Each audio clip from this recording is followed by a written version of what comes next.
दोस्तों, आज मैं आप लोगों को हिंदी टीजीटी और पीजीटी का फॉर्म भरने के लिए जो समस्याएं आ रही हैं उसके विषय में विस्तार पूर्वक बताऊंगा, क्योंकि बहुत सारे ऐसे विद्यार्थी हैं जिन्होंने इंटर में एकल विषय से संस्कृत से एकल विषय से बाद में इंटर किया है, या किसी ने बीए में कॉम्बिनेशन नहीं है तो बीए में संस्कृत से उन्होंने अलग से एक विषय से किया है।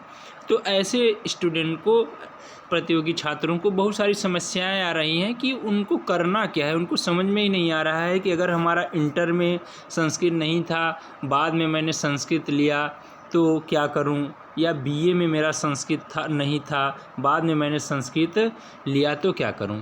तो इस विषय पे मैं आज विस्तारपूर्वक आपको चर्चा करूंगा और आपको बताऊंगा और सारी समस्याओं को दूर कर दूंगा।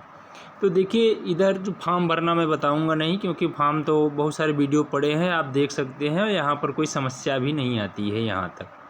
देखिए, अब यहाँ पर आएगा आपको समस्या, यहाँ पर आती है।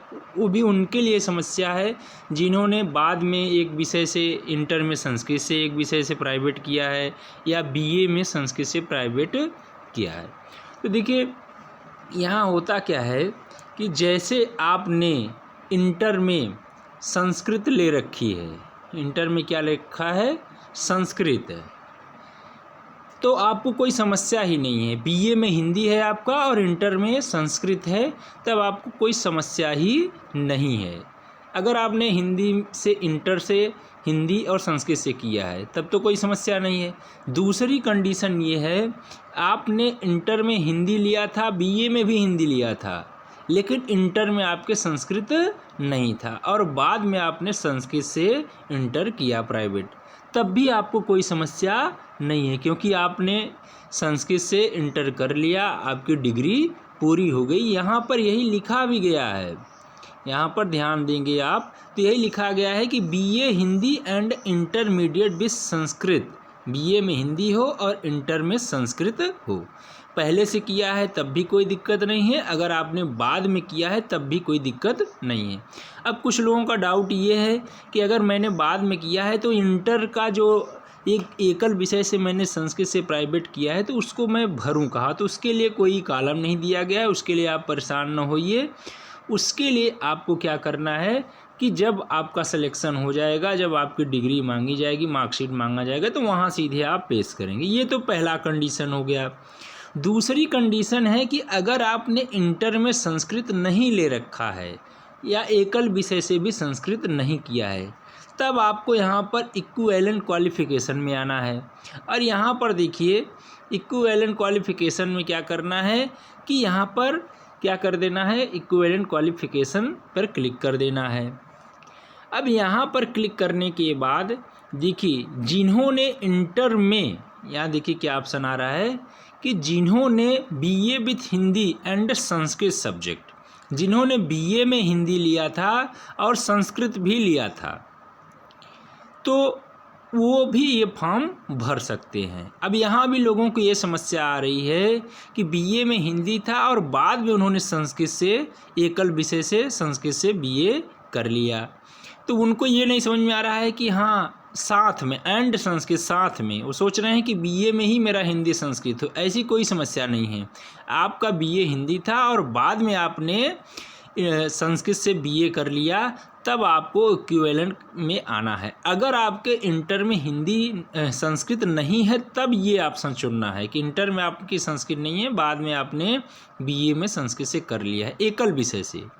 साथ में है तब भी कोई समस्या नहीं है, अगर साथ में है तब तो कोई समस्या ही नहीं है। अगर एकल विषय से आपने किया है बाद में, तब भी यह ऑप्शन आप चुन सकते हैं।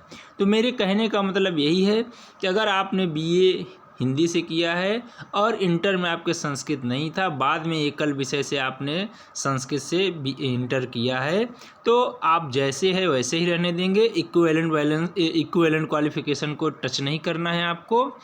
अगर आपने इंटर में संस्कृत नहीं ले रखी है और बीए में हिंदी था आपका और संस्कृत था, तब इसको चुनना है। अगर बाद में आपने एकल विषय से संस्कृत से किया है और बीए में हिंदी था, तब भी इस ऑप्शन को चुनना है।